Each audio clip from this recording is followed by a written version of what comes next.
Can you just give us a brief history of pinball according to Roger Sharpe? Sure. Bagatelle, for those who aren't familiar with it, French game. I know that the late Dick Bouchel, great historian, really took history much more, I won't say seriously, but much more in depth than I did with my pinball book, which I always thought was more of a touch point. Historically, traces things back to ancient Egyptians and whatever else, but truly it was Bagatelle. There's a picture of that in my book, and I'm sure that you can see some things online with Abraham Lincoln playing a Bagatelle game. It was basically, I always thought of it as a predecessor to pool, because it was an external stick, it's like a pool table, and you're shooting balls and whatever else. But truthfully, the first game ever patented, which I actually owned in 1871, was a game patented by a fellow by the name of Whitney Roberts out of Cincinnati, Ohio, and it was called Improvements in Bagatelles. And basically all he did was bring it down to, how many of you guys have ever seen like 1930s games that are like countertop, tabletop? Somewhat familiar with it, most of you? Okay. That's about what the size was. No glass on it. It's interesting when you look at it. Scoring cups were like pounded in metal. He had a plunger, and he had a little piece of wood so that you could incline the game. I mean, all of these things back in 1871. Kind of remarkable when you think about it. But you then jump forward, and not wanting to be too long-winded with the history, around 1930, 1929, in an outpouring of different types of games. A lot of individuals not able to get work during the Depression, and we can get into some of them if you want, like Harry Williams, David Gottlieb, and others, really carved out a niche and really helped create an entire industry. But you had games like Log Cabin in the 1890s, Wiffle Ball, and some others in the late 1920s, and then really the breakthrough game was Baffle Ball that D. Gottlieb and Company built. So in 1930, what are they going to do at 32? Play Ballyhoo. That was Bally's first game. They were actually a distributor for Gottlieb, and when Gottlieb couldn't provide games fast enough, Bally started up this line manufacturing and started creating their own games. Around 1932, you also have Harry Williams, really seen as the Thomas Edison's pinball, bringing out a game with a little solenoid, a little battery power, some sound, tilt mechanisms. I mean, the things that he did was really remarkable. So that's really kind of like the starting point. He went from games that were, again, flat pieces of painted wood to suddenly somebody putting a top box on it. Mid to late 1930s. 1937, the game called Bumper that introduced a little kind of solenoid action. I won't call it a jet bumper, I won't call it a pop bumper. Let's suffice to say it was a little bumper thing. Ball hit, and it kind of moved around to really late 30s, early 40s. You had some one-ball games and some others up until 1947 with the introduction of the flipper. Harry Mapps and Alvin Gottlieb working on that with Humpty Dumpty. And the rest of it, as they say, is more recent history. But that's really kind of like, if you take a look and really kind of follow where the games have gone, and even from this day going back, it really kind of establishes a framework of where technology was at a given point in time. So whether it's sound, whether it's lights, whether it's mechanical action, whatever it might be, whatever that available technology was and is what pinball has always embraced. And I think that that's probably the best takeaway if you look at it historically. It's really tough these days, and I want to say maybe about 20, 30 years ago you could go to a place like a Pinball Expo and you can see people with old wood rails from the 40s and 50s. You'd see fellows like Mark Wayne, who was a restorer and refurbisher of old games from the 1930s. Thank you, Mark, for having fixed 4 of mine. But you don't see those anymore. And what is new for people are seeing games from the 60s and 70s, and I find it fascinating because there is an era, I won't say it's forgotten, but it's not as plentiful and not as available for people who really have an appreciation of what those games provided. So kind of like a snapshot of the history. I don't know. You want to touch on anything else historically? Or? That sounded good. I mean, I really got that 1871 was the beginning of the Cincy pinball group. Yes. That's what. There you go, Larry and Phoebe. Yeah. Well, Roger, one thing that I think a lot of us would always really like to know is, with each of us having our own, I guess, favorite type of machine, whether it be solid state or DVD, whether it be EM or what have you. What's your favorite? What's your favorite class of machine and why? Yes. Okay. I mean, that was easy. I think that Had the silver ball, exactly. When I was doing research on my pinball book, and I was a 3-year endeavor, I had a chance to meet some collectors back then, and many of them specialized in older games, and I had a chance really to play a lot of the games from the 1930s. There was a fellow, and the name escapes me right now, but I know that I mentioned in my book. He was based in Southern California, right outside LA. So bear with me for a second just for the setup, and hopefully you'll have an appreciation of what I'm going to reveal to you. And I had heard about him through somebody else who was a collector, and James Hamilton, who was a photographer on the book, and I kind of traveled around not only the United States, but also throughout Europe, taking pictures and whatever. And so we go to this guy's place, and it's a factory, and he had been a collector and a restorer of vintage cars.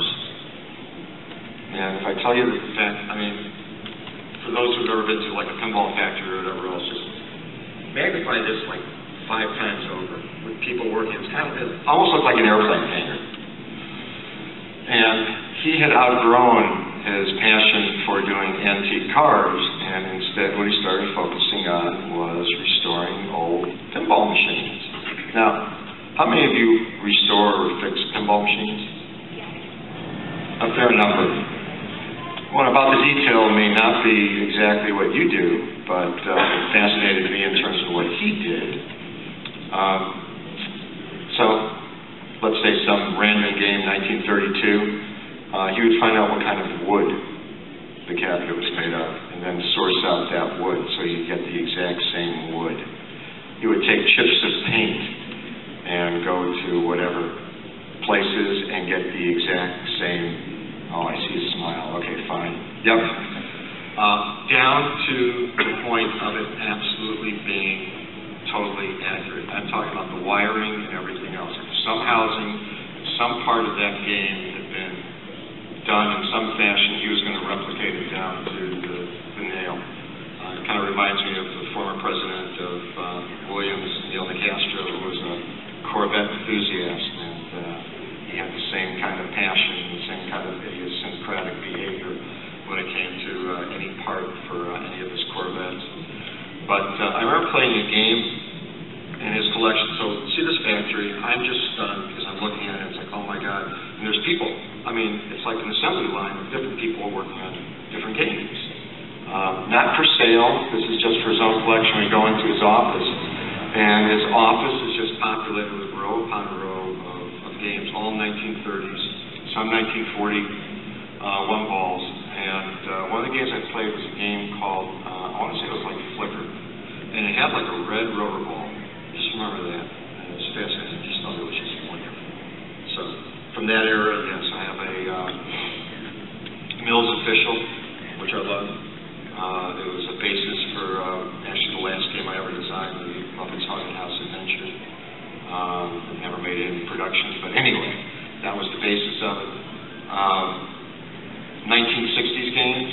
Well, when I was doing research for the book, and I guess it's held true for the past 30-some odd years, I have the good fortune to play every game ever manufactured from 1965 to the present day. So when you ask, well, you get old, you stay around long enough, you get the good fortune. Kubert's Quest was a tough one. I was only able to find it when I went to Japan. So, strange experience. So anyway, 1960s obviously have a warm place in my heart. Central Park Hurdy-Gurdy, for those who know the Adaball versus the replay version. Cowpoke, and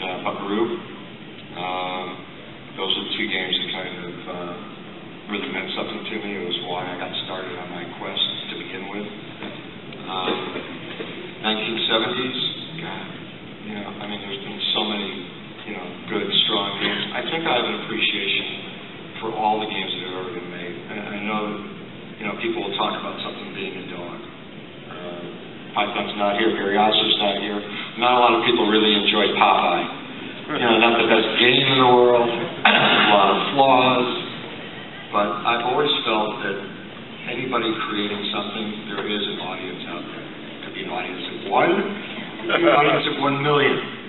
So, you know, I think that I have fond memories, obviously, for the 12 and a half years I was at Williams, you know, when we were still in pinball. So they're all enjoyable.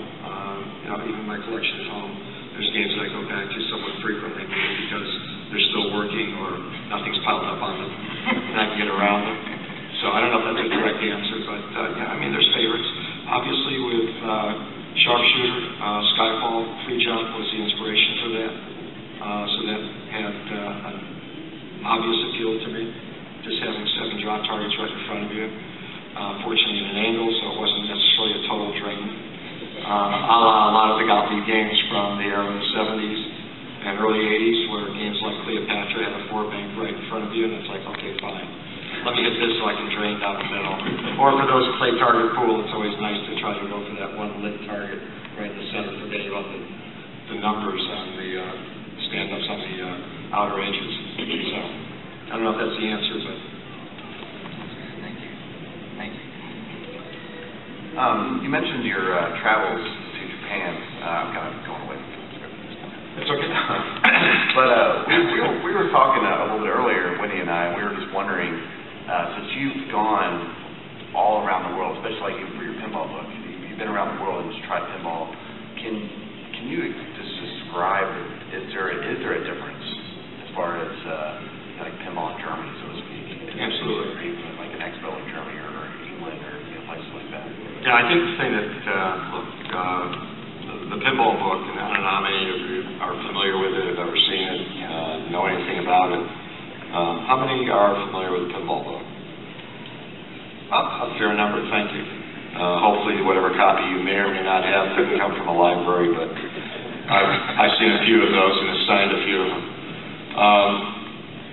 When we had the chance to go traveling around, the part that fascinated me was, and you mentioned Germany.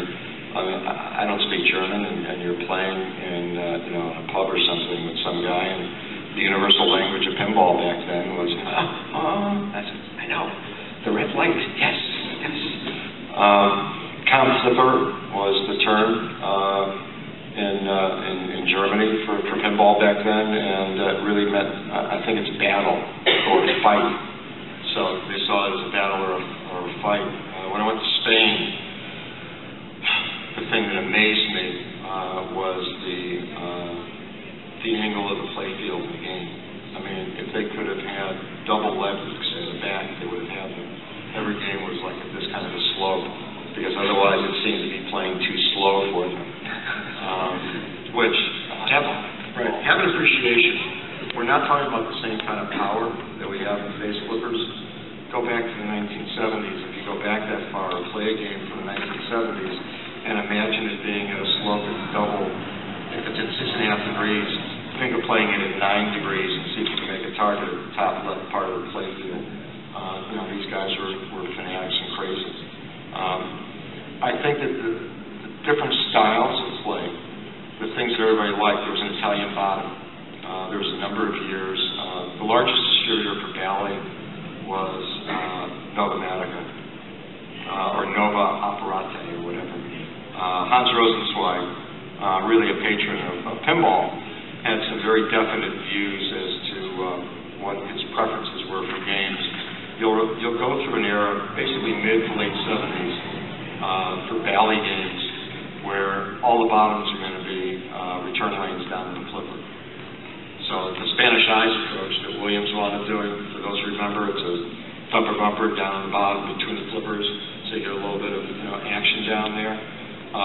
There were designs of games, Harlem Globetrotters being one, a couple of others that don't come instantly to mind, where the designers were forced to change it because Hans said emphatically, I'll take 2 containers if you do it that way, or I'll take 10 if you do it this way. And, you're talking about multiple hundreds of machines with one of the primary markets for pinball back in that era. so everybody wound up basically going back, and then telling you bottom basically is what we see as conventional bottom today. Just 2 return lanes down to the flipper. That's what they like. If you deviated from it in some way, shape, or form, like a sharpshooter does, you know, they probably would have had, you know, crisis in emergency rooms. So I think that everybody has their own level of peculiarities when it comes to whether it's here domestically or elsewhere. You know, Haraguchi out of used to be a Data East out of Japan. You know, we've talked a lot, communicated a lot over the years in terms of, you know, what the environment is in Japan and pinball these days, and you know, they're trying to keep the TPO organization going, which is the Tokyo Pinball organization, and you know, you do see some changes. You do see some games where they have an interest in some style of game versus other styles of game, which maybe not as appealing to them. So, I don't know if that's the answer, but it's diverse to say the least. Roger, one of the things you'd mentioned is in going to all these different countries where pinball was, I guess, a universal language, I'd say one of the things that probably attracts a lot of newcomers to the hobby is looking at the art that's on the pinball machines and looking at the backglass and the cabinet art. And I think that pulls us in just as much as the gameplay. And I'll freely admit, I've wanted machines based upon what they look like, more so than what they played like. So with that, who's your favorite pinball artist? And outside of pinball, who's your favorite artist just all up? Well, good question. I admire the work of Dave Christensen. Okay. I think Dave really kind of broke through. I don't know if any of you are familiar with Dave and what he meant to pinball back in the early 70s, mid-70s, but Bally was the first pinball company to actually have an in-house art department. Dave started doing schematic drawings for slot machines, and then kind of moved over, and as a certain reference, if you look at Nitro Ground Shaker, Captain Fantastic, and others, really very emblematic of Dave's style. I admire Paul Ferris, and what he was able to do in his career with games like Paragon. Greg Ferris has a soft spot in my heart. I think that he's just brilliant and whimsical. He kind of follows along, I think at least, personally, follows along with Roy Parker meant to pinball back in the 40s with a certain sense of humor. It's just, you know, everybody brings their own kind of personality into play when it comes to the artwork. You know, Doug Watson worked on Miracora, had a particular style. Connie Mitchell, the first in-house artist at Williams. If you take a look at games like Flash from that time frame, Stellar Wars had a particular style. I think in terms of regular artists, God, I don't know. I tend to be all over the lot. I'm trying to think of some of the stuff that I have in my house. Person who did some lithographs, very realistic, Mark English, kind of like a Roy Lichtenstein, but without all of the dots. Vazzarelli. I mean, it's somewhat realistic. Not so. My wife, hi Ellen, if you ever watch this, I can mention you, is a phenomenal artist. She's actually an art teacher. But if you look at some of her work, it really does resonate. Yeah. But I think to your point, more importantly, regardless of which artist or which art style you may like, it's a question of what hits you. And I've always thought of pinball. I guess I was the first person to really kind of pay attention to art when I started doing game reviews for Playmeter back in '75. That was like the first game review person in the industry trades. It's one of the trade magazines. And I always thought that, and part of my background is magazines, I always thought that pinball art, backglasses or whatever else, really kind of get the eye appeal. It's what draws you to a game. There's a particular color, there's a particular theme or character, whether it's a license or not, whether it's a material. There's something that you gravitate to. I think that the artwork really sometimes helps a game. If you look back to some of the styles of really some of the Valley games, even Chicago Coin, games like Zigzag and others from that era, Nip It, they're a little bit more, I don't know, cubistic in their approach. It's not for everybody's taste, like a Capersville. It looks dark, it looks muddy, but for some people, it looks wonderful and fantastic, and that's something that they absolutely positively have to have, whether it's the game or the back glass itself or somebody doing a print of it. So I think that it's really kind of a very subjective element to pinball, but again, a very integral one. It helps to make it personal too, because you go after what appeals to you on a lot of different levels. Right. Yeah. Thank you. Sure. How's everybody doing? You guys hanging in there? Not boring yet? Right. Thank God.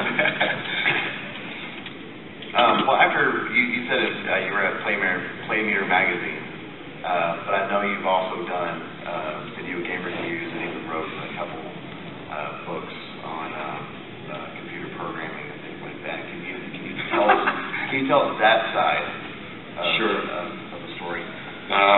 For those who don't know, I used to be the managing editor of Gentleman's Quarterly magazine, which is how all of this kind of started in terms of pinball and getting a chance to actually do a feature on pinball. There was a point in time where I wound up leaving the magazine and met up with a publisher who wanted to start a GQ type of magazine. We sat down and we talked about that, and when he realized what it was going to cost in terms of manpower and in terms of just overall expense, he decided, is there anything else that you might want to do? And I mentioned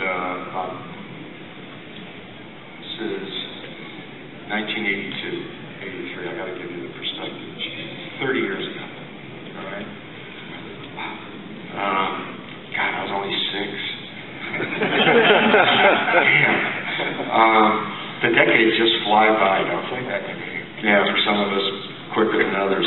Anyway, I wanted to do a computer magazine. I wanted to do a magazine that ultimately became Easy Home Computer.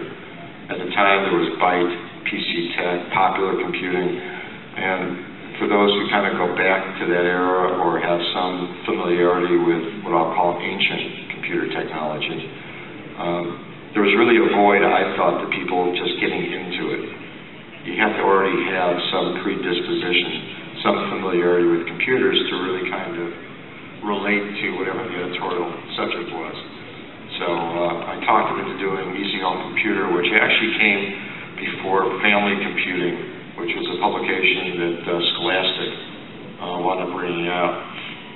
And this publisher, Shaylo Publishing, Pumpkin Press, actually had a wrestling magazine called Main Event, and he had a magazine called Video Games. So there was video games and there was electronic games. Arnie Katz, Joyce Worley, Bill Kunkel.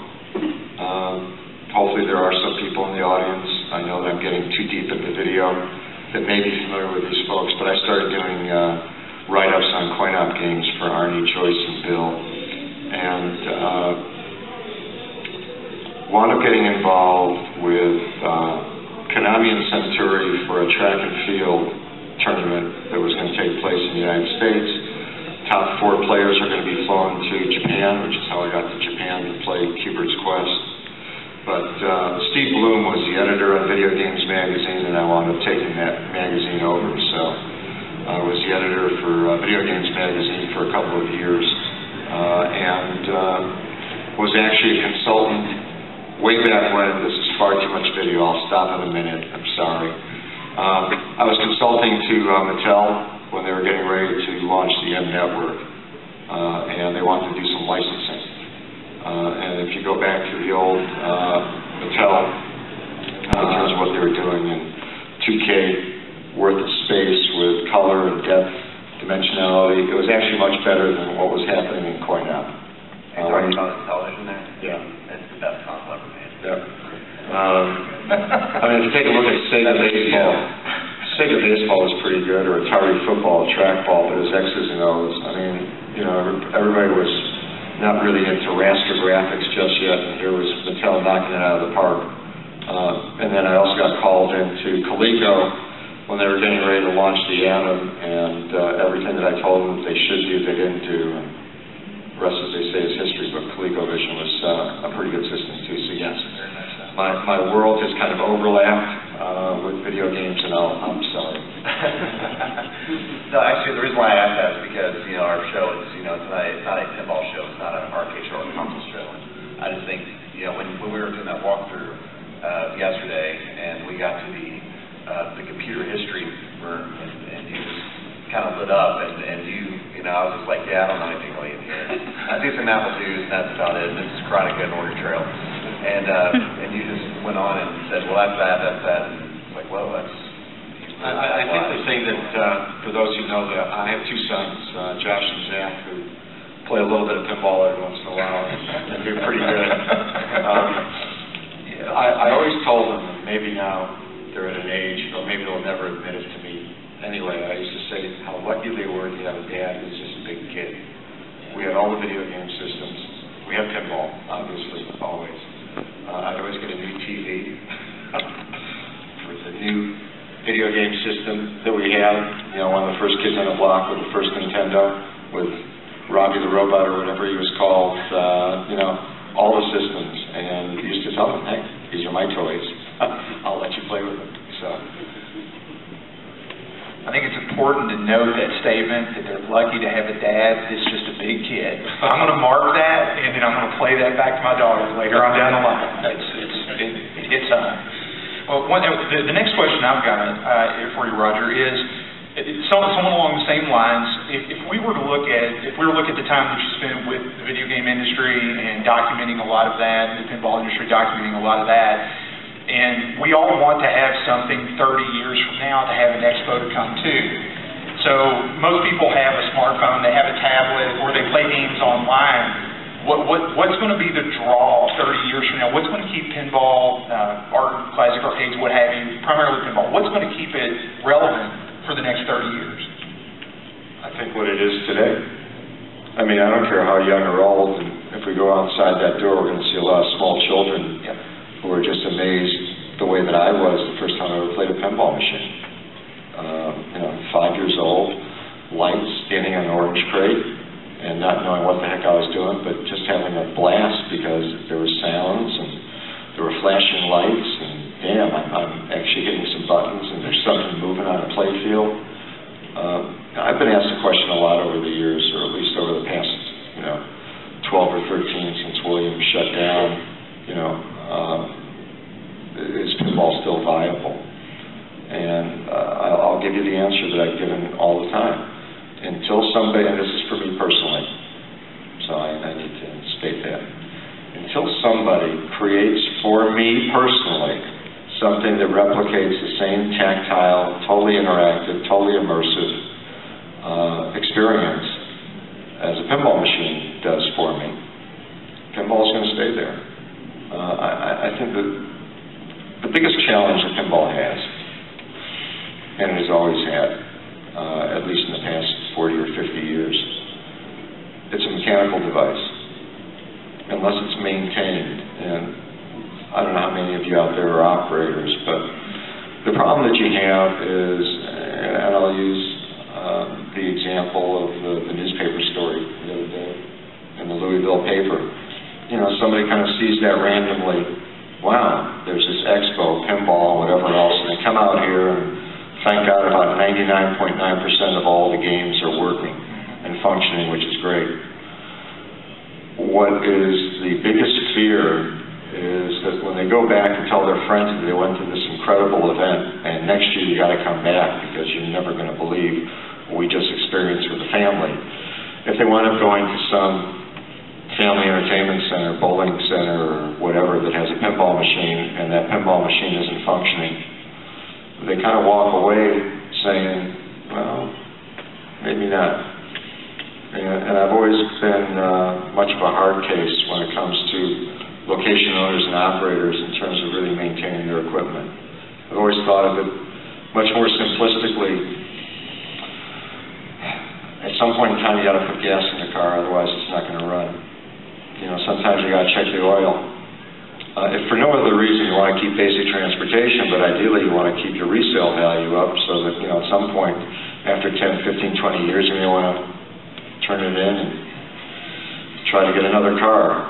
And I think that far too often in the coin-op industry, people think of the equipment as being disposable, and they don't maintain it, and they don't take care of it. And we fall victim to it as fans who want people to have a wonderful experience each and every time. Let's face it, if you go to the movie theater and the sound system doesn't work, and the popcorn's terrible, there's always another movie theater somewhere down and around in the neighborhood. If your friends tell you about a great restaurant, you go, but that night the chef is sick and you have the worst meal that you've ever had, you're probably reluctant to go back there again. The same problem exists for pinball and for video games. You know, upright video games have a very tough time these days. Unless it's a sit-down driver or a shooter like a Big Buck Hunter, it's really tough to get, whether it's a Street Fighter or Mortal Kombat or NBA Jam or something else as a conventional upright video game, because you are competing with all the other forms of entertainment. So I think that the key ingredient, and I guess video games, if you go to, you know, if there's Dave & Buster's around or a Chuck E. Cheese or, again, Family Entertainment Center, it's the bigger games. The part that I find fascinating, and we'll look at it from the standpoint of the iPad and all the smartphone games and everything else, is everybody's going back to basics. All the retro arcades or barcades that are being built, let's go out and play Lunar Lander. Let's go do Donkey Kong. I mean, people are discovering games that are classics and treasures. And I think that there's something to be said for the purity of the video games from the early 1980s on through to today, where you have massive adventures and whatever else. So I think the simplification is really kind of paying an homage to what is right with video games. And with pinball, hopefully we'll call it a more simplistic approach to what design is going on today. And again, the most formidable challenge is having games that function. Yeah. So is it going to change? I hope not. I think that as long as somebody has games in their basement, in their rec room, in their family room, as long as it's being bequeathed to somebody else in the family, as long as somebody gets a chance to touch and play that, it's going to still be out there. It may not be out there to the level that any of us might want it to be. I don't think it's going to disappear. Of course, I'm sure that there's some guy that was making buggy whips back at the turn of the century who thought that people would still be doing horse-drawn carriages, and maybe a great-great-uncle now is doing it on behalf of harness racing. I don't know, but anyway. I thought we would switch over to the legal side of things. Okay. Great question. Back in 1976, with the testimony that you did in New York, in front of the New York City Council, you had to demonstrate that pinball is a game of skill and not a game of chance. Yep. I cannot imagine the pressure, but what do you think would happen, or what would be different in pinball today, if there would be, if you just did not make the shot? I think everything would have been different. My life, admittedly, would have been different if I'd never even done a pinball book. So I have a gratitude to Mayor Fiorello LaGuardia for outlawing pinball because I wanted a pinball machine. I've thought about that. Nobody's ever asked a question before, by the way. I don't think that pinball would have thrived to the extent that it did. Los Angeles had opened in 1972, so that predated my involvement. I got started with all of this crazy stuff in 1974. But when New York kind of changed their ruling, so did Chicago. And I think if you take a look at two major metropolitan areas not having pinball, you're looking even back then at about 4 million people not having accessibility to it. And I think it would have been something that, we play that when we go down to the Jersey Shore, or we go up to Connecticut, or we go up to the Dells in Wisconsin, or we go down to the dunes in Indiana. I mean, whatever it is, it wouldn't have been part and parcel to, I guess, leisure time entertainment options. So I'm deeply grateful, very humbled by the fact that I was able to have the influence that I did have, that I think was positive for pinball. And with that, I mean, pinball was illegal in New York, so that even means private collectors couldn't even have a pinball machine. No. Private collectors could, and there was like a head shop, record shop in the village where I used to go play. So you had places, I'm sure up in Harlem, for those who were willing to venture there, you could find almost anything. But no, it wasn't, I heard somebody's familiar with that part of town. No, it wasn't a question of you not being able to have it privately. You just couldn't have it out commercially for anybody to play. And just mentioning about the testimony, I actually wasn't nervous. At one time, I was actually a pretty good player. Some people thought I was the best player in the world, so I won't disagree with that. When I heard I was going to get a chance to play, for me it was just a question of showing off. So I think I was more concerned with the courtroom setting. I tend to be somewhat claustrophobic, which is why I have not done a lot of these talks over the years. I'm comfortable, so it's okay. Right now, we can scoot closer. Yeah, really. When I saw the courtroom and how crowded it was, and the fact that I was going to be sitting there for God only knows how much time, Rufus King was the attorney for the industry. He was a primary counsel for both D. Gottlieb and Williams. And Rufus, if you go back historically, actually was the lead attorney on the Corpan case in 1956, which differentiated payout pinballs from amusement pinballs. So for those who are collectors or you've looked at old 1950s and 60s Gottlieb games, you'll see on the bottom, usually it's the bottom arch or it's actually on the back glass. You'll see for amusement only. And that was a big differentiation. You had a lot of one balls in the South, a lot of bingos where people were giving away money. And that was a big and bitter fight.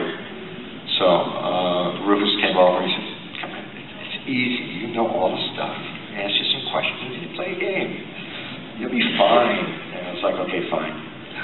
So,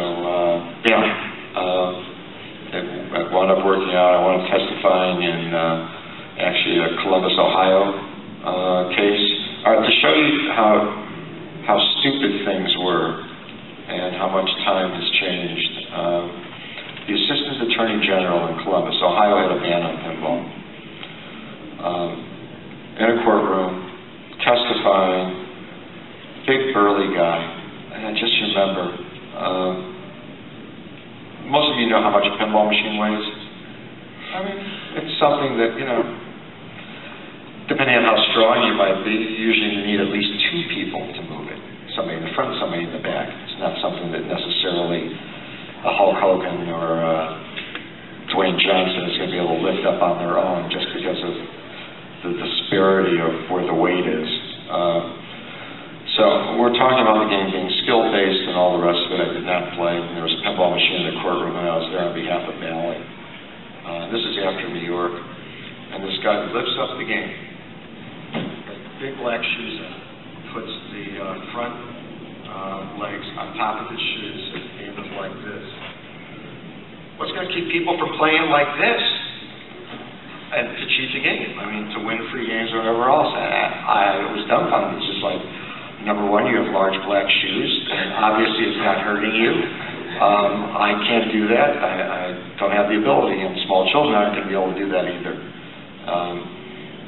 I actually have a copy of that testimony somewhere in my files, but they wound up knocking out my testimony. I think I pissed them off.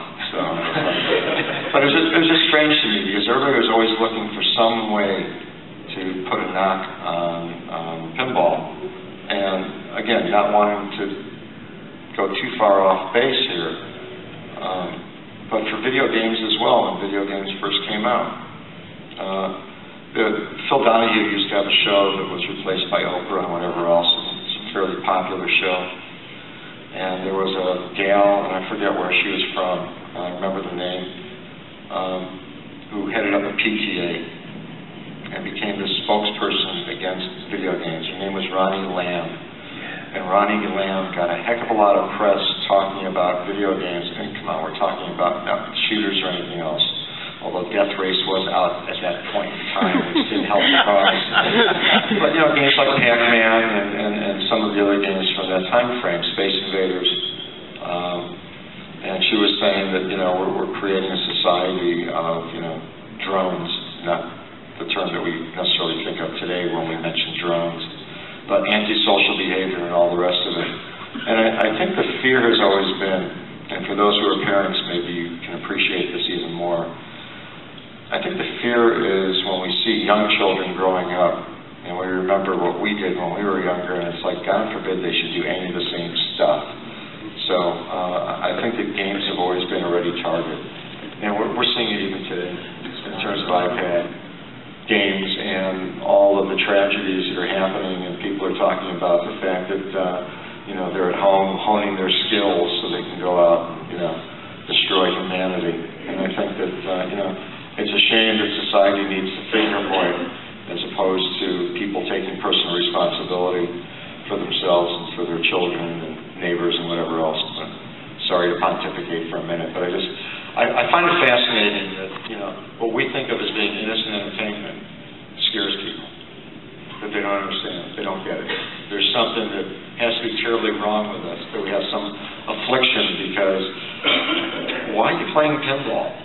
You know, you're a grown-up person, you know, you should be doing something better with your time. And it's like, dear, I'll take out the garbage later. Let me just finish this game. So, anyway, you got it, Melissa? Watch this. We'd all just love to play pinball for and get paid. It'd be great. Roger, just curious, you mentioned a little bit earlier in this talk that you had the opportunity to play most, if not every game from 65 to present. So I'm sure that means that your collection is what you want it to be. Okay, it's honed to the point where it's exactly what you want it to be. But that being said, what title has eluded you over all the years that you just haven't been able to get? I wish that my collection was as big as I would like it to be. I've surpassed what my wife's comfort level is. Yeah, me too. I mean, there's a number of games that I would love to have. I'm different than both of my sons. I will never sell any of my games, and they have sold and traded and whatever else. And it's like, you got rid of that one? Really? Why? Well, because I got this now. But that was a nice one. Huh. One of the games that eluded me that I would love to have, I was supposed to get one, but instead it went to somebody else, was Indiana Jones. Put in a lot of time on that one. My nephew and some of his friends were great in getting me a Star Wars Episode 1, which I was supposed to have and never had. So that became part of the collection. I was also able to get, in a somewhat circuitous way, it was supposed to be my game. Somebody else at Williams got it, and I wound up getting it from them, which was Next Generation. But Paragon, always loved the game, was always frustrated by it. If you see my score, you'll see that I am speaking the truth. Love the artwork. I thought it was just a spectacular game. Look, I have 25 games, and I have 4 antiques. I could easily double or triple that, and it wouldn't be just a question of having a larger collection. It would just be me having a chance to play a broader, diverse amount of games. I've always been dumbfounded with some folks who remain nameless who have, 300, 400, 500, 600 games. And it's like, do you play them all? Oh, no. No, but I have 6 that I play, and the others are just standing up on their heads, and it's like, damn, what good is that? So, yeah, so I mean, and games from other eras that I'd like to have. So, yeah. Of all the titles that you've worked on in your career, like you mentioned episode 1, Indiana Jones, what is your favorite one that you've worked on and why? Favorite license? Favorite game? Favorite game. Well, one out of both. Yeah. Favorite game has to be Sharpshooter, obviously, is the first one. To have the chance to actually design a game. Look, I came to the industry differently than maybe, or we'll call it the hobby, differently than I think anybody else. I grew up in Chicago, so I grew up pinball deprived. There was a train station, Illinois Central. I grew up on the south side of Chicago, and if I go downtown to the library, which has now changed to a different location, in the train station there was a game room, and there were a couple of arcade games, not pinball really, but kind of like pinball, and those I used to play like all the time religiously. I have an older sister, and after having encountered pinball when I was about 5 or 6 in California for the first time, we'd go down to Champaign. She went to the University of Illinois. So it was like a mom's day weekend, dad's day weekend, and have lunch, pinball machine, play pinball, and it wasn't a part of my life. So when I went to the University of Wisconsin, that's when I really first discovered pinball and started playing it. So I didn't have an uncle or an aunt or a cousin or a nephew or somebody working in the industry, either on the assembly line at a factory or somebody who operated games. There were no games to me. So, all of what I've been able to achieve came out of the fact of sheer and total ignorance. So again, the chance to be able to have a question asked, if you could design a game, what would it be? Yeah. All right, these circles, these are bumpers. This is targets. Here, to a fellow by the name of Lee Goldboss, a game plan. And he said, well, and I told him, I said, so after I did that, I said, yeah, but it'd be too expensive. And he called in Wendell McAdams, great mechanical engineer, and showed Wendell the piece of paper. And he looked up and he said, too expensive. And I said, see? And then Lee asked me the question that kind of changed the course of my life a little bit, and most definitely it did for Game Plan. Would it be successful? And I said, if I know anything about pinball, and this is like 1977, 78, so I've been around now for a few years, I've already done some stuff. And I said, yeah, it would be. He said, all right, let's do it. So, yeah, I mean, a special place in my heart with that one. The licenses, God, probably Elvira, because that was the first one that I got a chance to work on, and Cassandra Peterson was wonderful. Dennis did a great job. Greg did phenomenal artwork on Party Monsters. But, I mean, there were others. There was T2, being able to work with James Cameron and Schwarzenegger. Indiana Jones, being able to go out to the ranch at Lucas and work with those folks. Yeah, I mean, there's been some good memories, I guess. That's pretty cool. Yeah. Even with Sharpshooter, I mean, it wasn't even just the game that you designed, correct me if I'm wrong, but you also did all the promotional flyers. Yes, I did. For it too. Yeah, I absolutely had a hand. I knew exactly what I wanted to do. We had a teaser and the trades. There was a red page, and it said, I think Sharpshooter's coming soon, or whatever else, or whatever. Some kind of tagline. I did the brochure with the mustache. Oh. Yeah, it's just a mustache. Yes, thank you.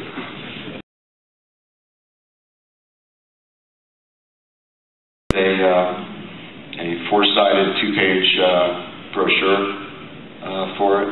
Yeah. Cyclops, there's actually a layout that I have, thumbnail, that was never produced. But, yeah, I mean, I knew exactly what I wanted, component by component. I went through it with Wendell and the late Joe Juice, and I wanted, you know, Gottlieb flippers because they were the best and the most accurate flipper. I wanted a good, solid Bally spinner because the Gottlieb spinners tended to hang up. God forbid I did not want Bally drop targets because they didn't drop. So Williams drop targets were good. So again, it was component by component. The sounds, I knew all the sounds, and my dear, dear friend Steve Epstein, owner of the world-famous Broadway Arcade, and my co-founder of Papa, way back when, came up with the, for whatever reason I blanked on the spinner. I knew I wanted Dynamite Explosion and some other stuff that wound up being part of the game. I said, well, Galloping Hooks. Yes, Galloping Hooks. Okay, fine. So, and even to the point that I know that I drove George Millenton crazy. If you look at Sharpshooter, a lot of people think because it tends to be the way that pinball is done. In my case, it wasn't. Everybody thinks that I'm the guy that's being shot on the playfield. Nope.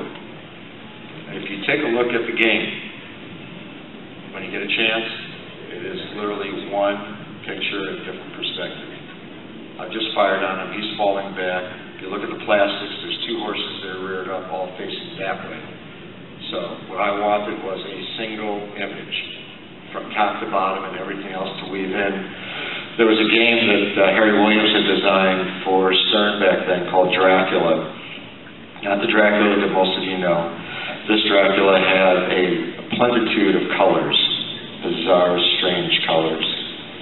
And I told George I wanted this to be not necessarily black and white. That's a whole other story of what I wound up influencing for Centaur. I didn't want it to have like colors that were not in keeping with that era. So we talked about red brick. Yes, they did do some greens. There wasn't going to be any purples or anything else. So tonally, we went through that. And then my wife was working in an ad agency at the time, and I knew what I wanted the backlash to be. And I had the lead artist of the ad agency kind of do up a sketch and sent it out to George. George came back. I still have a Polaroid somewhere of me. I don't know, how many of you remember a TV character by the name of Hopalong Cassidy? Yeah, no, far less hands, it's okay. If you ever watch MeTV or one of the old ones, you may wind up catching it, but it's a black and white show. But he had me in a big white hat and what I will call generously blue striped guns. And it was like, no. And I wound up dressing up. I remember standing in the hallway at my apartment in New York City and somebody taking a Polaroid that I could send out to George saying, no, this is how I want to look. So, again, I guess, yeah, one of my favorites. If that was a question, I forget. No, was I close? I don't forget. I'm pretty tired, but you know. Roger, I'm kind of curious.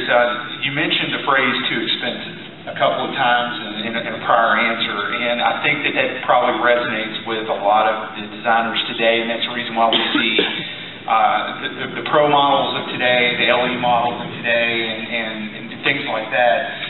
When you were doing your design work, what's the number one item that you got told was too expensive that you still wanted to be in the game that just never made it into a game? Oh, God, it never made it into a game. I know I had problems on Barracora.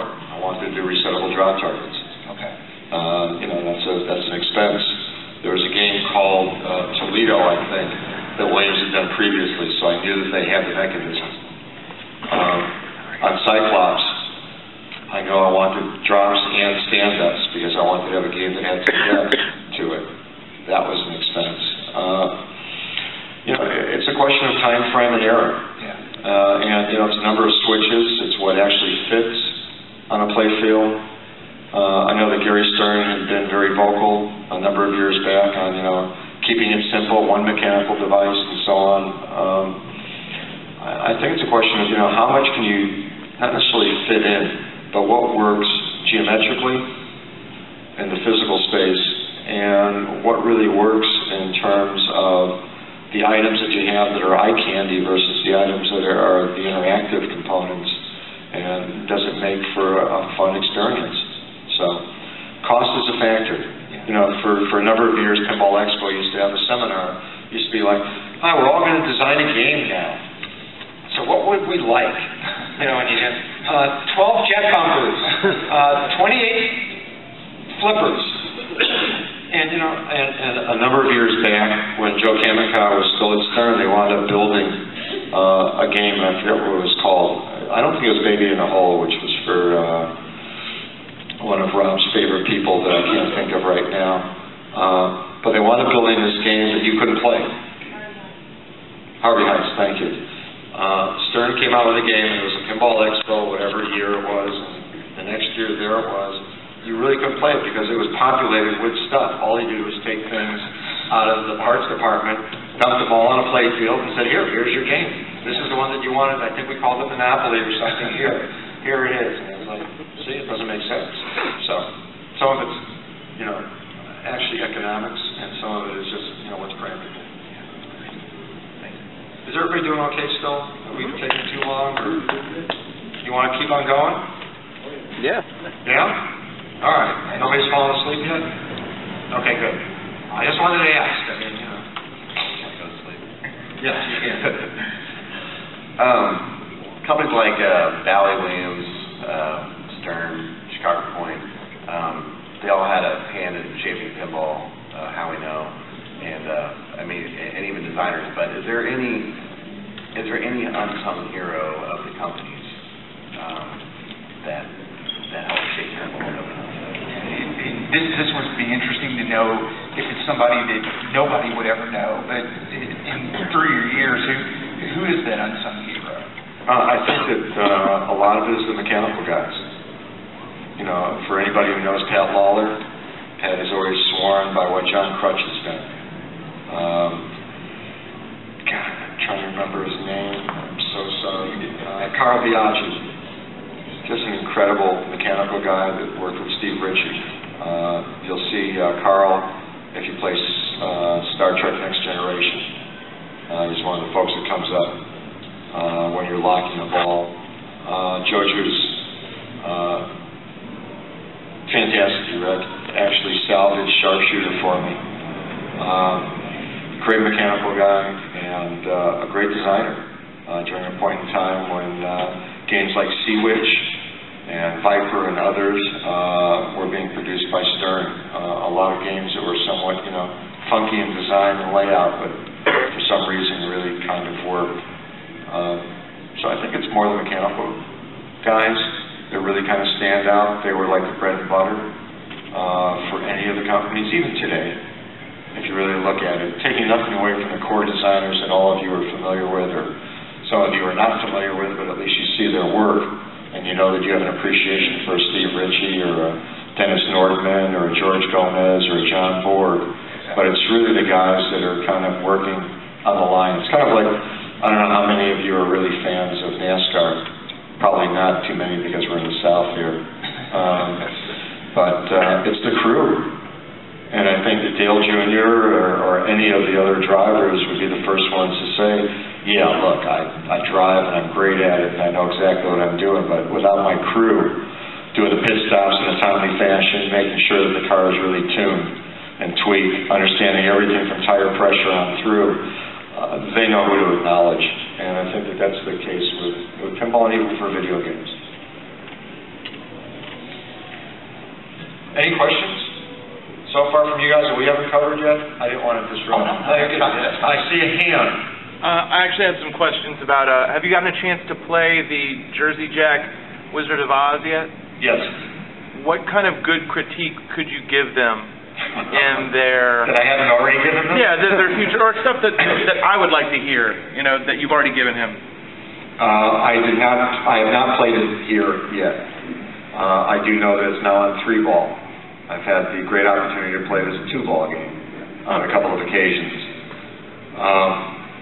I did not notice. Have you played it yet? I played it like 2 or 3 times. So I have a question for you. Top right flipper. There's a magnet just above it.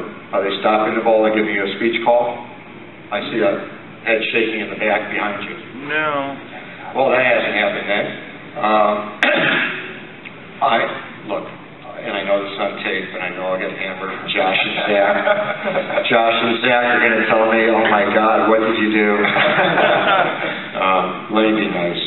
It's not a pinball show, by the way. It's an arcade expo. Yeah, right. And we can always delete that part. Yeah. Right.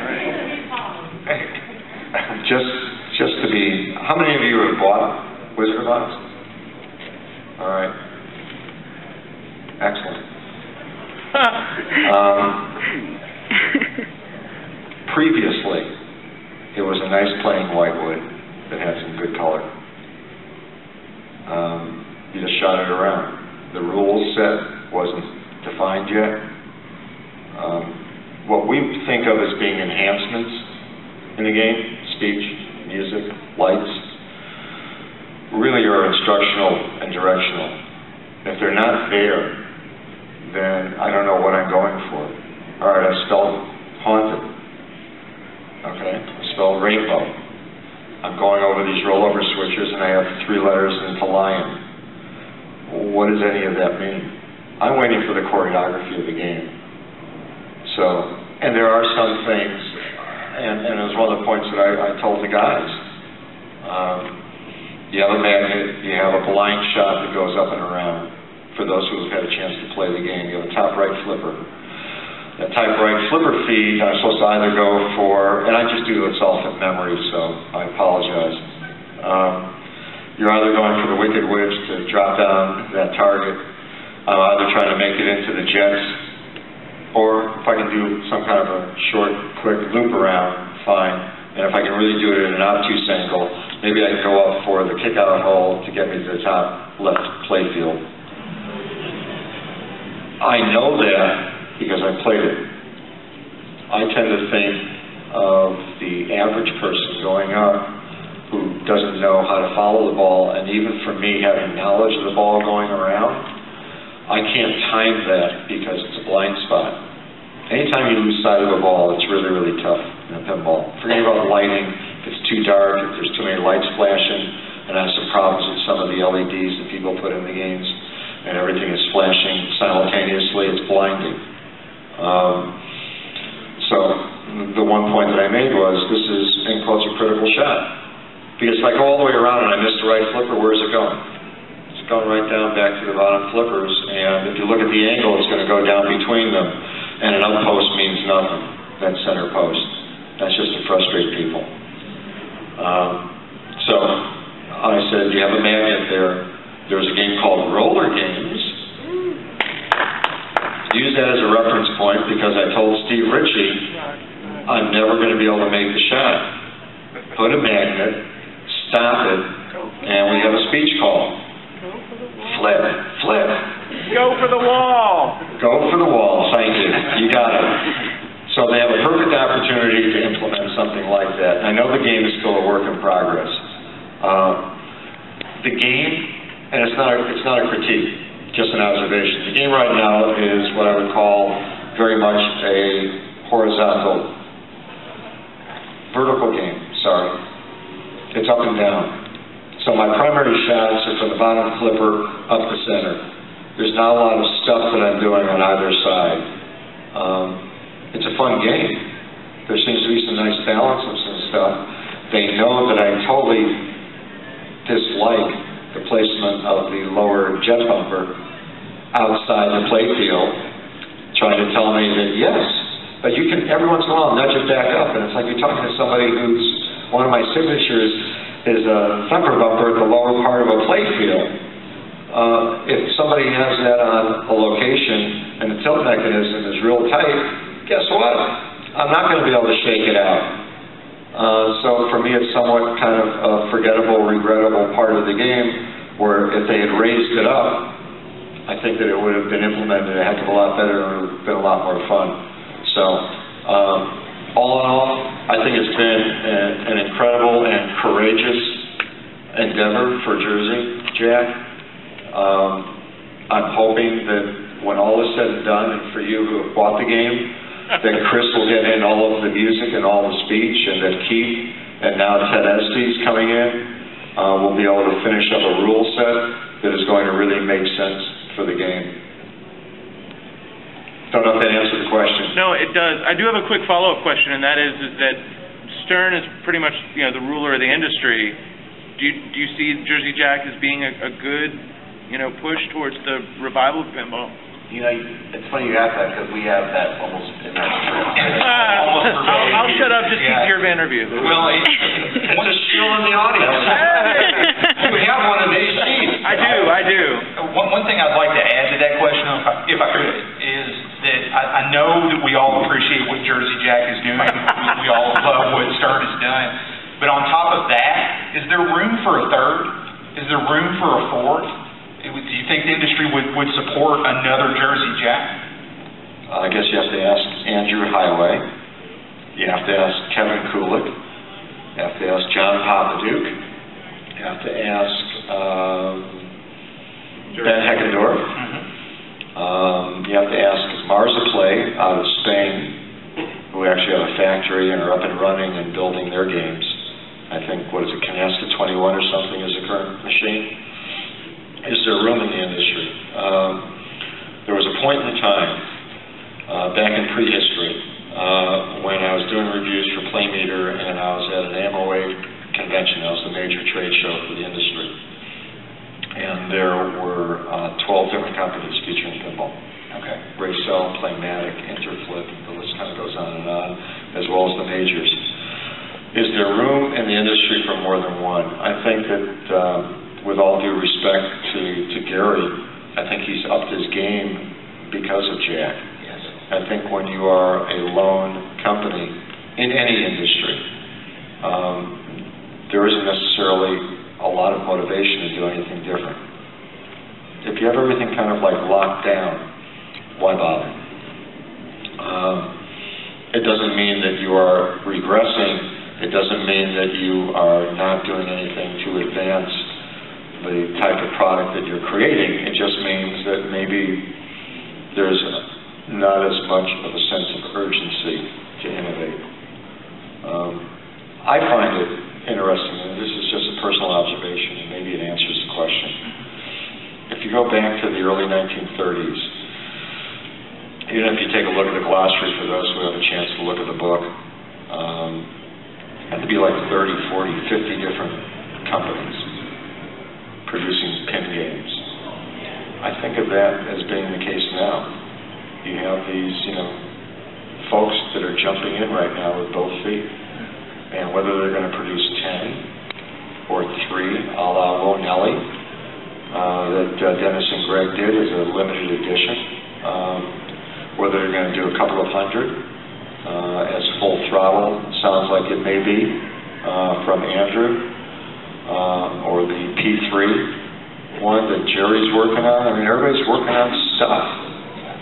It almost makes you believe that there's an appetite and an interest and a curiosity about something called a pinball machine. Do I think that everybody can survive? I think it's a question of whatever the expectations are. Yeah. And I go back to the fundamental. And this will never ever change. Once the game is out of location, will it be maintained? Bless you.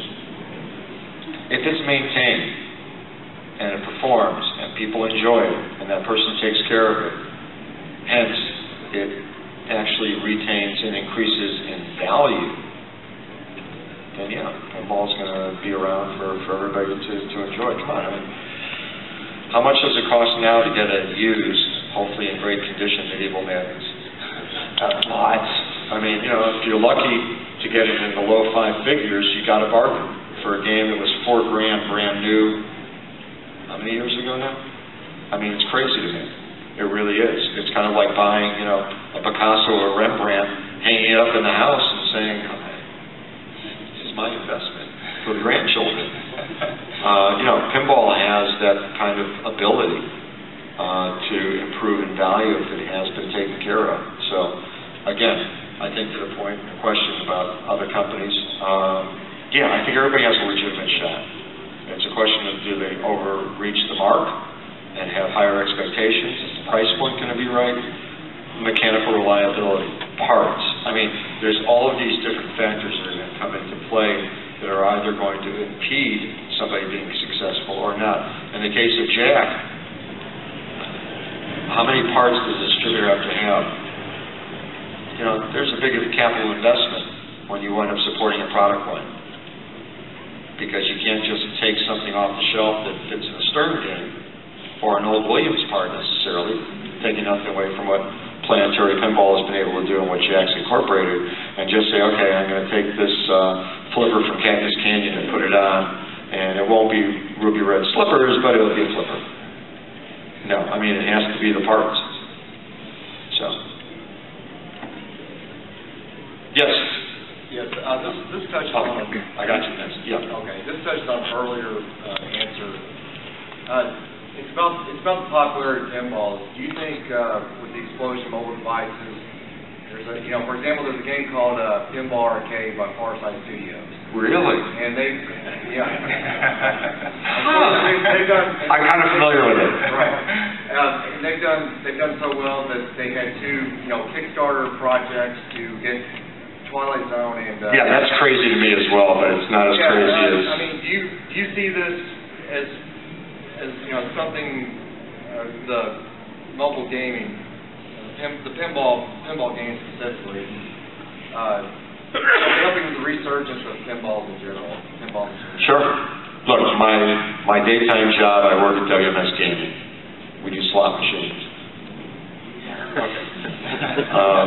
For anybody that's ever gone to Jackpot Party Casino on Facebook, we have slot machines there. You play for fun. I think what we're finding is that people like to have the chance to get familiar with games, whether it's Zeus or you know, the Planet Moolah and Vader's From. I think that with Farsight, much more so than with Zen, because Zen is doing their own thing. They have licenses for some of their content, but all of their designs are original designs. So I think that with either of them, what it does is it exposes people in a casual way to pinball, so that when you see a physical pinball machine, it's like, wow, I'm not intimidated by that. I just played Medieval Madness, and here it is at this location. I know exactly what to do because I've been playing it on my touch for the last 6 months. So I think that it's quite beneficial. And even if it was still around, Ultra Pin, which it's not. Fellow with the red shirt in the back, I didn't forget about you unless you mentioned change your mind. You had mentioned Medieval Madness, and I was just kind of curious what your thought on, is there the possibility of a company coming in and maybe reproducing some of these A-list games that are stratostropic? These people know more stuff than I do. I'm getting off the stage. I can't answer that definitively, but suffice it to say, I think that there are plans to do just that. And not from WMS, but yes, there is conversation, and I'm not talking about somebody redoing wizard blocks. Yeah. I didn't know if the licenses would just be so hard to get if there's name roll. Well, understand something. I think that the easiest approach to take is to do like a Medieval Madness or a Cactus Canyon or an Attack from Mars, something that is non-licensed. And, you know, with Farsight, I know that they have a balance of what they have available. Some of it are licensed games, and some of it are just the original games. So, was there somebody else with a hand up, or are we going back to the crew? All right. Is everybody still okay? Are we running late? Long? Yes. It's time to go?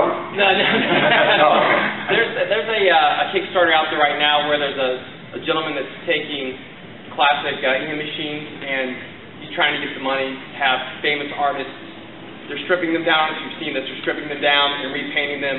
So they're retheming classic godly machines, I think it is. Wow. What's your opinion of that? Because they're kind of destroying some history, but creating, you know, they're basically using the electronics and they're going to play similar, the same, basically with new art. It's kind of like the Juju stuff that I saw a couple of years back, wasn't that? Did they have a couple of old games? Old machines that he has set aside, and he's got like 10 famous, some are pop artists and different things. That's cool. I mean, I have the Peter Max game at home, and, you know, that's just a cabinet and stuff, but I know that some people are doing, you know, just that to do, you know, one-of-a-kinds. I think it's neat. You know, I'd like to actually take that moment and add something. We have an Atlantis pinball machine set up out there, but we also have a completely stripped and gutted Atlantis pinball machine, as well as in the back. And what we're going to be doing is we're taking some local artists. We're going to have a competition for local artists to I wouldn't say rebrand it, but to come up with new artwork for the pinball machine. And we're going to have it auctioned off hopefully next year if it's ready. That's cool. And then, you know, donate all the money to charity. So I didn't know if that was someone like you, if you look at that as that's a good idea, or is that I think it's a wonderful idea. something fast to do? The pinball that I have at home was bought in silent auction for $11,000 a long time ago. About 25 years ago. Yep. And all the money went to charity. So, yeah, love it. We doing okay? I think so. Yeah. One thing I wanted to ask about, Roger, is Pinball 2000. You mentioned Star Wars Episode 1 a little while back, and Pinball 2000 is like a game, by the way, that I really don't like. John knows it. Well, I was wanting to find out, or wanting to get your take on Pinball 2000 as a product.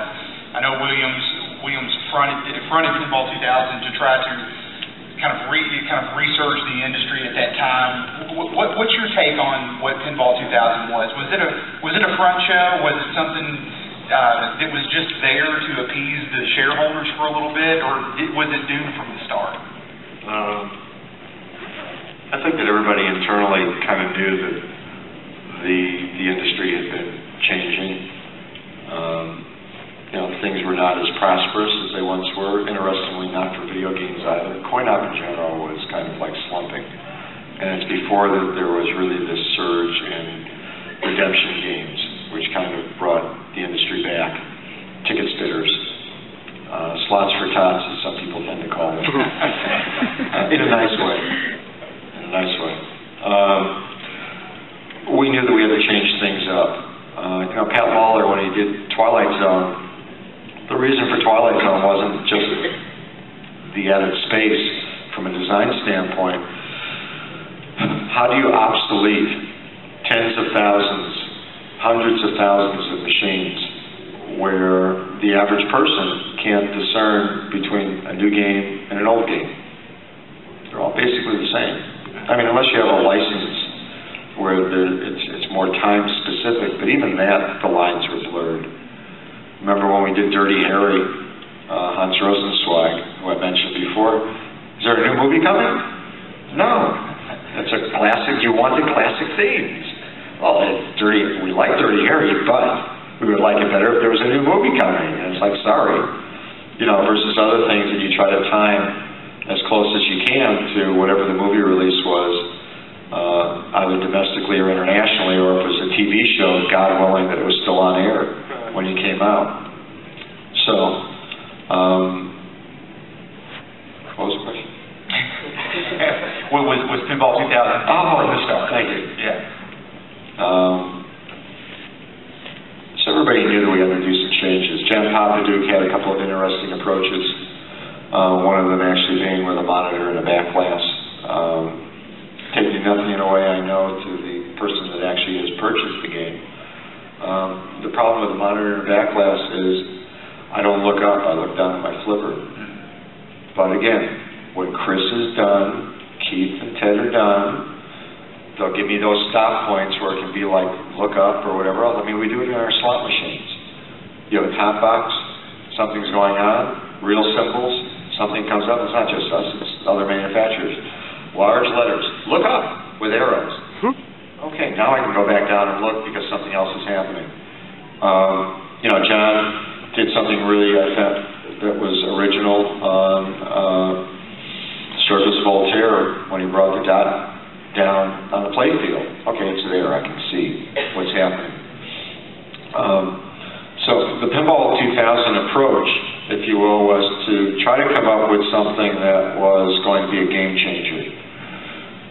Something that was going to really shift the paradigm for pinball, kind of embracing a much more visual world, if you will, and I know that there have been comments made that it was video pinball. I'm sorry, it's not video pinball. There is one out there that you guys can take a look at and play. It was still a mechanical device, but with an interesting twist. What George Gomez and Pat Lawler wound up doing was really kind of bridging an era and using that technology that had been done before, which Pat absolutely knew, as did George, so it was easy to kind of make the necessary modification. It wasn't doomed to start with. In fact, and I know the Pinball magazine, Jonathan showed the numbers, so I guess he lended more credibility to what I've always said. It was more successful than we had been able to do before, either for video product or for pinball. The second game, less so, Star Wars Episode 1. And Star Wars Episode 1, if it had been a better play field, it would have sold more. So I don't say that it was, let's get out of the business. The problem with Pinball 2000 was that it was incredibly successful, but not successful enough for a publicly held company. Pure and simple. There was an elegance to it. For those who have ever seen, heard, talked to anybody who has ever played, touched, or known anything about Wizard Blocks, and or even the follow-up Playboy that was being worked on, the thought process that, every game is going to have a center shot so that I can get to the screen. You would have been amazingly surprised at what Pat was doing with his game and what Matt and Tom were doing with their game, because the screen was there, but it wasn't as if there was a center shot to do something. Given a chance to evolve, I think the Pinball 2000 would have really been a dramatic change for pinball. I'm not saying necessarily for the better, but I think that it would have been a dramatic change. It might have meant more people wanting to play the old-style games without a screen. Don't know, seriously. Never have thought about it until this moment in time. But, no, I mean, it was incredibly successful, and, I think all of us still remember, at least at Williams, and maybe those who were at Pinball Expo that year in 1999, Expo ended on Sunday. George had given a seminar on Saturday, and the Tuesday, 2 days later, was when the announcement was made official, and all of us were blindsided by it. And the majority of the guys in Pinball got to switch over and start working on slots, but anyway. All the games that have been made recently have always been licensed titles. Do you think there's room for a non-licensed game? Yes, absolutely. Yeah, I mean, understand something. I started with Williams in 1988. I had approached the company in 1987 with a couple of different projects. I was still living on the East Coast. I was in Connecticut. Had turned down working at Williams back in 1980 for some personal reasons. Came close to working at Gottlieb in 1980, and things didn't work out. And one of the projects was a game design. One of them was a licensed theme. I had gone to a licensing show, and there were three things that were coming up. One was Who Framed Roger Rabbit? And I thought, that's not going to work as a license. Number one, it's Disney, and no. The other was a movie called Willow, and I thought that was a little bit too much of a harder edge. And there was a third entity, which I just thought, God, this is bizarre and strange enough to actually make sense, which was called Teenage Mutant Ninja Turtles. So I approached Williams saying, Teenage Mutant Ninja Turtles, I have a game. And then the third thing was I wanted to do a consumer magazine focused on coin out, and I wanted the first issue to be put into all the games going out the door. So that's why I approached them. Got contacted, was made an offer for a job, which surprised me. And one of the first things I wound up mentioning was it'd be nice to do licenses. And the response that I got back was, because by the time I had started negotiations had already begun to purchase the amusement game division from Bally and Midway. And the comment from the president of the company was, look what good it did then. Because Bally obviously had fallen on some bad times. And I said, no, not every game. I like to do like a license in the spring, in the summer, in the fall, and in the winter. And we never went down that road, as I know Gary does, because he feels a need to do it. Although George has mentioned that don't be surprised in the future to see an original theme. I think absolutely there's room, yes. There's room for original themes. I don't think you need a license. License can be viewed two different ways. One, it gives you a story arc, which is great. Hopefully it gives you some assets, which is even better, so that you have a framework on what to do. A license can also be debilitating because it's a crutch, and you don't really take advantage of what maybe the intellectual property is of that particular license. And I think that some of us can remember back to certain games where it's like barbed wire. Other than having Pamela Anderson on the back, what was the purpose of that? Versus, because I want to give something that I don't think was an excellent execution, but something that I think they did fabulously well. If you take a look at what they did with Stargate, I think it's one of the best games that Gottlieb ever did, or Premiere. The problem was, mechanically, it was a nightmare. So I think that, again, does it have to be a license? No, that's what I do my bread and butter on. I do licensing, now. So hopefully we'll see some original themes along with licenses and have it be a blend. Who's your favorite designer in the business today, and why? Yes. Okay. It's interesting because when you mention that, think about it. Who's out there? Do I love Steve Ritchie's stuff? Yeah. Absolutely. Is AC/DC a nice, smooth playing game? Yes. Is it a little bit funky on the bottom right? He knows that it is. If I'm hitting the bell, is it a drain? Yes. The feed out of the jets is not as nice as it should be. George has a problem with the center area as well. If you take a look at games like Transformers, which is very similar geometrically to Johnny Mnemonic, and it's like, oh my God, George. John Borg, John has done some nice stuff, and he's evolving as a designer. And I think that, when you ask who my favorite is, I think anybody and everybody who's doing something. I mean, what Kevin Kulik and his cohorts have done with Predator, for those who have seen that game, they've done a very nice game to start with. How is it going to play when it's finally done?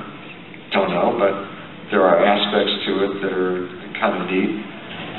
Pat Lawler and Genius. It's a shame that he's not involved anymore. Whatever John Trudeau is going to be doing, whatever Dennis is going to be doing, we'll see. I think the better question is, where are the future designers coming from?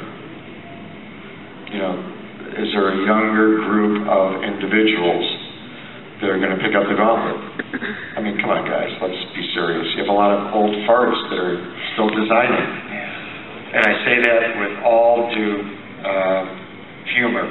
But, there's not a lot of Steve Kordaks left in the world that can bridge technology era by era by era, or the late Norm Clark and some of the others, Wayne Dines, who is still with us, who really were very sublime in what they did. And I think that, are there going to be a younger crop of individuals? Greg Kamick and Jim Patlas started under the arm of Ted Zale at Bally. They were in high school, and that's how they cut their teeth.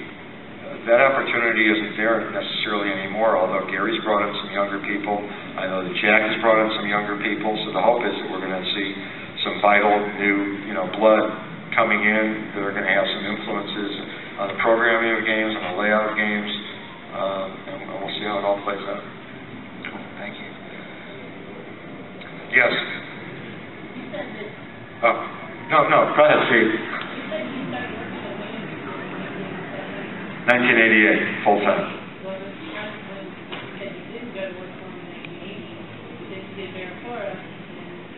nickname too? No, I did it earlier than that. It's a very bad story.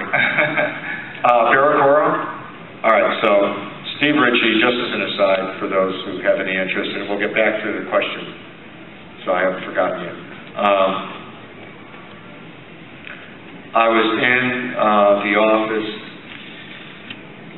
seeing Steve's work, and he had talked to me. He showed me a little piece of wood that he had done to come up with Black Knight as a double-level playfield. And I thought, wow, this is kind of interesting. Nobody's really done this before. And he just asked me, for input and what I've thought and everything else. I'll pay some homage as well to any people who have any lingering desire on video games. At the same time, Eugene Jarvis showed me Defender in its first working incarnation, and showed me the control panel. And my only comment to Gene, bless his heart, was I said, see these fingers? This is for typing. This is for video games. But, again, just a wonder, truly, just very gifted. The plan for me was, I actually signed a contract to do 3 games with Williams. The plan for me was to have Barracora be done, which it was, in 1978, 79. And it was supposed to be the follow-up game to Black Knight. Instead of it being Jungle Lord, and instead of being the summer closeout sale along with Solar Fire in 1982. So, the reason I act the way that I do, and taking nothing away from Gary Gayton or anybody else at Bally, I know that everybody has an incredible fondness in their heart for 8-Ball Deluxe. Well, Flash Gordon came out first, Lightning, which is on the floor, came out. Everybody had to do double-level playfields. My thing was that double-level playfields are nice, but you still need a mix and a match. It's kind of what I said about licensing. Licensed game, original game. I still feel to this day, it's a thorn in my side, I'll reveal it, that if Barracora had come out when I wanted it to, it probably would have gotten much more credit for being, I think, a much more deep, basic rule set, good solid gameplay compared to the off-balance of 8-Ball Deluxe. And I know that that's sacrilegious for many people who value 8-Ball Deluxe, but I'm just saying that, So I had been around the company since 74, 75 when all things started, so there's already a history there. Yes? Since you have the history of playing so many different, pinball machines, I need to ask you some advice. What would you say your top 5 favorite games to play based on the physics of the game? Just fun to play, everything flows just as smoothly as possible. Let me give you the better answer to the question. Okay. Pinball's wonderful because of the diversity of the experience and the fact that there's no right or wrong way to play unless you're in competition. My sons will get on my case because I'll make a ramp over and over and over again, and it's worth nothing, and it's like, he just does that because he enjoys making the ramp. I think it's a question of what do you want experientially. So, do you want multiple flippers? To rephrase my question is more towards your taste. What are your personal top 5? Well, and I'll still answer the same way. I think that the key ingredient for me is, number 1, I want visibility of the ball. All right? In design and in layout, I think one of the key ingredients is the exit of the ball rather than just the entrance. Once I make this ramp, where does it go? Once I make this loop, where does it go? Once I hit this target, where does it go? And I'm always very sensitive to that, not only from the games that I design, but also from the input that I had for the years that I was at Williams, or even more recently with Jersey Jack, and asking for input or mind not being bashful to provide some feedback. So that's first and foremost. I think it's a question of what the logic is for the game. It's an open play field, but the rules make sense. Am I going to get hosed as a player? You know, I joked before about the old Gottlieb games and hitting a target that you have to hit, and it's a drain. You're hoping that you don't hit into a blind jet bumper on a play field. I mean, that's one of the standard rules. You don't want to have it, and there are some games that actually have that. You don't want any ball hang-ups in terms of what you're going for. Hidden areas. But then there's twists and turns in certain games where it's like, wow, that's kind of neat. So you look at trolls popping up on a Medieval Madness, or you look at a trap door popping up on a Theater of Magic, and those are kind of like whimsical, fun stuff. So I think it's just a question of the balance and the flow of a game. If I'm on a flipper, either flipper, does the game know where I am and where do I have to get to, or do I have to do a pass over? Do I have to do a dead flip? Or, in my old days, do you make some impossible because the angles aren't there? I'm going to do a backhand into this. Just because maybe I can. I don't like tight shots that are necessary shots. So, you're not going to see me put up a great score on World Cup soccer because, for whatever reason, trying to get into that kick-out hole is really tough for me. I can backhand a shot on Spider-Man for Doc Ock. Same basic angle, but for some reason, I don't know, just a bugaboo. So I'll make ramps on that until I'm blue in the face, where it doesn't necessarily get you the maximum points for the effort. But do I like the game? Yeah, the flow is great. The rules are great. So I think that, again, in answering the question, all I say is that if I'm at a particular point in the game, and I've always thought of pinball, at least the modern era, as being a game of chess. For those who play chess, there's a beginning game, there's a mid game, and then there's an end game. There's an objective of what I want to reach in some way, shape, or form. It's a question of how do I get to that? And the beauty of pinball necessarily is it doesn't have to be linear in a progression. I may hit some other stuff randomly, and suddenly I've gotten some reward for doing that. If the programming is right, it allows you to do that. One of the things that used to gall me on the old Data East games was the fact that, yes, I'd be hitting something, and it's like, sorry, the Harley-Davidson motorcycle is what you have to hit. You can hit that ramp over on the right side as much as you want, but guess what? You're not getting the squat. Give me a sound. Give me a point. Give me 2 points. I'm this average first-time player. I'm making this. I'm having fun. Reward me for it. Forget about the skilled player. Reward me for something. The other part, and it's always been part of my games in terms of design, when the technology allowed, I never want a pinball machine to max out. I hate that. It infuriates me. You have the best layout in the world. If the game maxes out, I'm done. So, in the design of Adam's Family, with Pat and Larry, all right, once I finish the mansion, what happens? Well, you get to go to another mansion.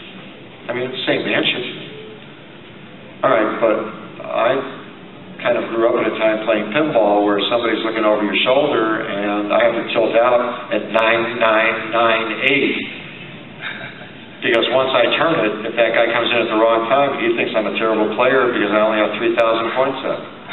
Doesn't know that I have, 1,000,003. I've been playing this for 2 hours now. Dude, you're just catching the tail end of it. So, in Adam's Family, I know that they wound up adding up the rooms. And if you look at all the games in that time frame, whether it's a vacation planner that Dennis put in to Whitewater, all of the games from Williams and Valley for the time that I was there had those extra dimensions to it because I thought it was critical. So that's some of the answer, I guess, hopefully. Any titles of games that you really, really enjoy? From what time frame, since we already talked about that? You're talking about recent games? Of everything that we've played, probably, I guess, electromechanical era. Like electromechanical. So you want me to go back to 1976, 77. I'm trying to think. Well, obviously I was influenced by Wizard when I helped design Stingray, and not knowing that I was influenced by Wizard. That wasn't something that I did with forethought. I don't know, that's tough. I love Sinbad, Cleopatra, despite the fact that the targets were up front, loving Joker Poker. I mean, a lot of Gottlieb games from that time frame just really resonated with me. I'm a drop target kind of guy. And I like games that have some, you know, some little fun and whimsical stuff. A lot of Harry Williams stuff. One of the games I just thought of it that I wish I had was Big Game. I thought Harry did a brilliant job with that. You have to play Big Game where it's playing right. But you make that spinner on the left, God, it's orgasmic. It is just like, boom, and that spinner keeps going, it launches nice. That's what I'm looking for. Well, Flight 2000 with Harry. Harry and I talked about that. And it was like he knew he wanted to do a multi-ball game, and he asked me, how should I release the balls? And I saw the layout and everything else, and I told Harry, I said, wouldn't it be nice for once, which is another bugaboo of mine, and even sorry about Wizard of Oz. I'm hoping they're going to change it. But I told Harry, because he had the space, kick them out. Send them all up to the top lane so as they come down. It's like raindrops instead of back in my face. I detest, in a nice way, not being too opinionated or judgmental. You have 3 balls that are being released on Wizard of Oz. Okay. I told him, release the second ball once I make a switch hit in the return lane up to the left flipper. Don't cascade all of them down. I have worked so hard as an average player. I always think of it that way. I don't think of it for me. Average player gets to multi-ball, what a great experience, and more often than not, it's gone in an instant. You know, the idea of an Apollo 13, Apollo 13 was just an abomination. Are you kidding me? 13 balls in your face. Hey, isn't this fun? Wonderful. So I'm hoping that they will, you know, actually do that. It's something that they can do in the programming, so that you don't have 3 balls all at once, and it gives you a chance, whether you make the shot or not, make a shot. Next ball, make a shot. Next ball, make a shot. Now it's all 3. Hey, go crazy. So I think that it's things like that. So that being said, do you hate the Indiana Jones where it just dumps everything out of the ark? Oh, yeah. Yeah. Not the first Indiana Jones. Oh, right, the new Indiana Jones. Yes. John Borg's Indiana Jones left something to be desired. And if you look at the geometry on it, it pays homage much more so to John's Frankenstein in terms of what some of the shots are and some of the angles, and a little bit of Tales from the Crypt. Anyway. Yes? Can I ask your opinion on a couple of my personal favorites? Roger Pinball, Space Shuttle. What is your pluses and minuses on those 2 games? Roger Pinball. What a wonderful game. That is Python in some of his most elegant ways of doing things. Just the theatricality of it. Having her sing, heartbeat, giving her sight. If you really look at the game, the layout is like really in your face. There's a lot of nice reverses. So the right, to go up the right instead of going from the left flipper over. The left the same way to move around. I like games, and again, maybe it goes back to your way. I like games that give you a couple of different options in a particular area on a play field.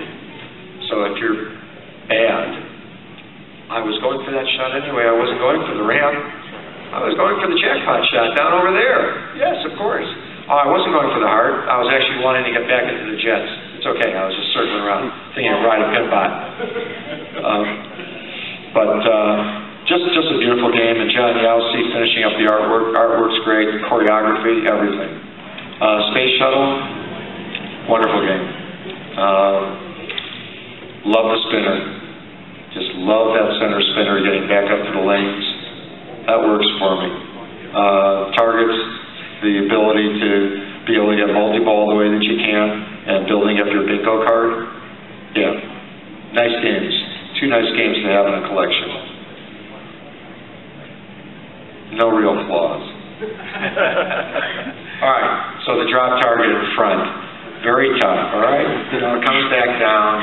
I go up that incline, and it comes back down. And if it comes back down too hard, and depending on how the game is playing, you know it's a drain down the left. Don't want it to be a drain. Games that feed down to the tip of a flipper are games that need to be adjusted. And you have a lot of games in terms of how the kickout holes are or whatever is being shot back at you. Think of F-14 with Yagov, always comes to the left flipper. The minute it starts going and it gets to the center, you got to adjust that. But it's made to come to the left flipper, and not for a bounce over, just pound it back. That's where you have a designer that really knows his stuff. My pleasure. Yes, sir. I come from a background of PC gaming, and so specifically one of the things that I got really into was doing LAN parties and smaller competitions, which has now evolved into what people call electronic sports. They call it esports. A pinball game. This is for competition. This is specifically for the pros at the top level. There was a company in Canada, probably around 1978 or so, that did pro pinball is what they called it. And what they did was they modified games like Power Play. They were bally games for professional competition. I think that you make the modifications on the fly.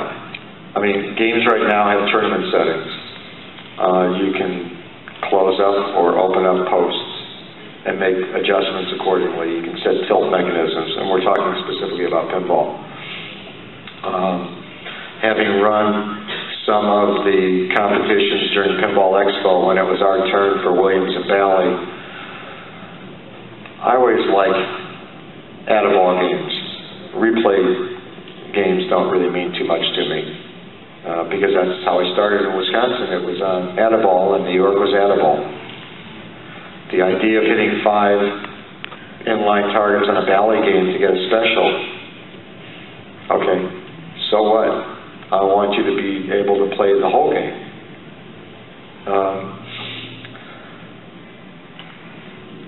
Dr. Dude, the Party Zone. All right, so help me. Oh, it was Party Zone. Party Zone has Captain Bizarre, has a left ramp.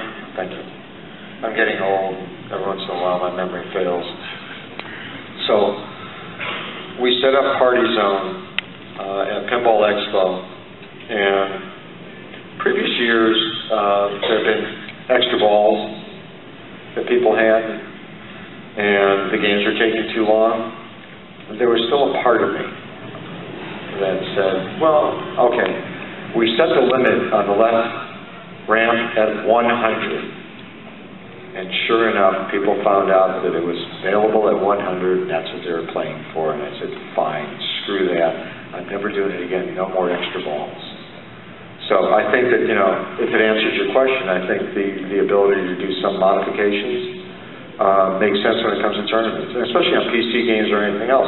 If you can go in and trigger something where there's not an unfair advantage for one player over another. I remember playing Mortal Kombat when it was in development, and early on I was very, very good at that game because it was just pound the buttons. It's kind of like track and field. I went away on a trade show, came back, and I remember playing, we had games we used to call it the bottom of the hall. And I was like, okay, it's like 6 o'clock. I'm going to go back and play a little bit. And some pinball, Mortal Kombat was there. And there was one of the guys in the back playing. And suddenly he did some kind of something. Where'd the spear come from? What the hell? Oh no, this is the latest software. Everybody has now secret weapons and things. Well, screw that. I was enjoying this until now, last week I was unbeatable, and now it's like you have all this stuff that you're throwing at me.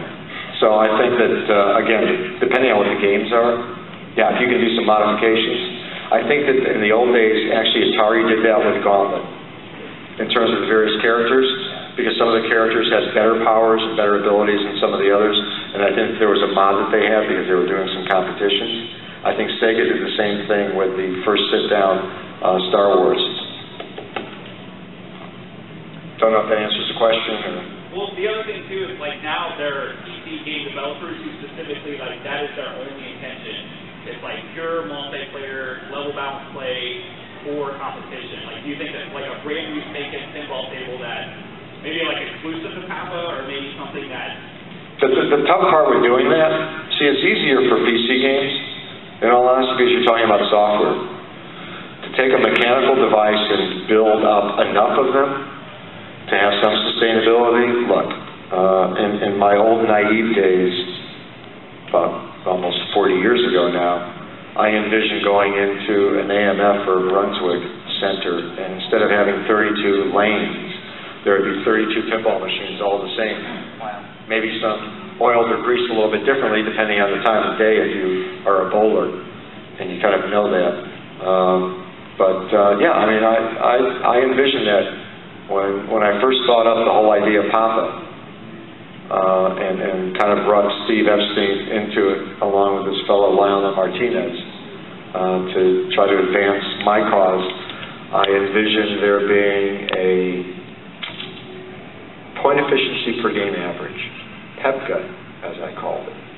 And PEPGA was going to be your handicap because the games have different scoring. So if I can come up with a scoring system, and that scoring system kind of equalizes out, because there was no thought back then of A division, B division. I mean, we did it that way, and we did juniors and all the rest of it. But I thought, wouldn't it be nice, especially because I was very much in favor of and involved in wanting to do pinball leagues, again, bowling leagues or whatever else. And I thought, if somebody had a handicap, and that's how the scoring system started. 7, 5, 3, and 1. And I kept score on probably about 30,000 games that we played for a number of years, trying to perfect the balance so that there were no ties, this, that, and the other thing. 10, 5, 1, and 0? No.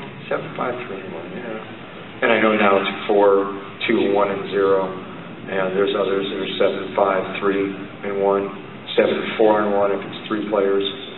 So a lot of that, I guess the root of that goes back to what I was working on just because I was crazy. All right, we're actually almost out of time, so I want to ask one final question, and that is... Yes, I'm sorry for taking so long. Okay, well then, thank you. Are there any future Roger Sharpe books or future Roger Sharpe projects that might be coming? Books? I doubt. I know that I've had conversations about doing Pinball 2. The problem with that is the way that I would want to do it would need me to be about 30 years younger and the ability to go around the world again and take pictures instead of just reproducing brochures. And the games, in all honesty, don't exist the way that they once did. A lot of the pictures in the book are places that people have great memories of. And either because of storms or economic conditions or whatever else, those places aren't around anymore. And it's sad that they aren't. But it would have to be done the right way. When people ask if I will reissue the first book and maybe do like a new front and whatever else, I've had some people say, don't do that because the value of my book will go down. I always think that's very nice of people who think that way. Yeah, I mean, look, I've talked to people about putting it on, online and whatever else, and we'll see, maybe at some point. If not me, when I'm gone, you can ask Josh and Zach, so what did you do with the 8 6-foot-high file cabinets of stuff? Can you share it with the world? And see what they want to do. In terms of other projects, I'm not done yet. I mentioned before the Muppets Haunted House Adventure, which was a novelty game based on a Mills official. Basically the same layout. That was my way of trying to bring Brownlee company into the world of pinball, not knowing that they were going to be doing a pinball machine. There were no flippers. There was a plunger. There was a 3-ball game, spit out tickets, but it also had scoring. And I worked on that scoring to know exactly where the thresholds were for ticket amounts and everything else. Unfortunately, for a couple of different reasons, it didn't really hit the mark, even though we were out there for a couple of weeks and did well before we had some mechanical problems. So, yeah, I mean, there's a desire for me to be able to show that maybe I can transcend an era or two and come back in the 21st century with something that might be fun. So we'll see what happens, and maybe before the end of the year. Oh, sweet. Oh, did I just say that? I didn't say which year. All right, well, on behalf of World Market Expo, I just want to say thank you very much for taking the time to come down here, and My pleasure. yeah, thank you very much.